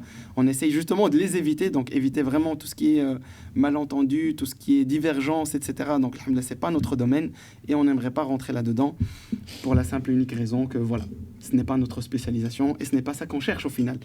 Si vous partagez la même chose avec moi, je pense que c'est... On est dans le rappel. Exactement. On est dans le rappel, on essaie vraiment de vous permettre de méditer la parole d'Allah subhanahu wa ta'ala, de méditer votre religion, notre religion, qui est la religion, l'islam, l'islam. On essaie vraiment d'être, on va dire, des porteurs et des porteuses, Inch'Allah ta'ala, de ce message noble qui est l'islam. Et voilà, jusqu'à ce que Allah subhanahu wa ta'ala yarith al-arda wa man 'alayha, jusqu'à ce que ce bas monde est terminé, est fini, et qu'on revienne à Allah subhanahu wa ta'ala, ya Rab, qu'on soit parmi les personnes qui reviennent à Allah azza wa jal bi qalbin salim, avec un cœur pur, Inch'Allah ta'ala, et qu'on soit parmi les personnes qui seront, Inch'Allah, au paradis, qui rentreront au paradis, bidhouni hisabin wala sabiqati adhab, avec aucun jugement, ya Rab, sans aucun jugement, Inch'Allah, on rentrera tous et toutes au paradis. Dites Amin. Walhamdulillahi rabbil alamin. Donc je pense qu'on a fait le tour de notre sujet qui était aujourd'hui Allah, notre rapport au divin. Je pense que il y a quelque chose d'autre effectivement que je dois communiquer. Oui, évidemment, ça c'est la cerise sur le gâteau, Allahumma barik, de nos frères de Cappuccino. Donc si Youssef hafidhahullah, donc on le remercie du fond du cœur pour les crêpes, mashallah, qu'il nous a fourni aujourd'hui, qu'Allah azza wa jalla lui facilite, qu'Allah subhanahu wa ta'ala lui accorde les plus hauts degrés du paradis, ainsi que ses parents, ainsi que sa famille, ainsi que son épouse et ses enfants.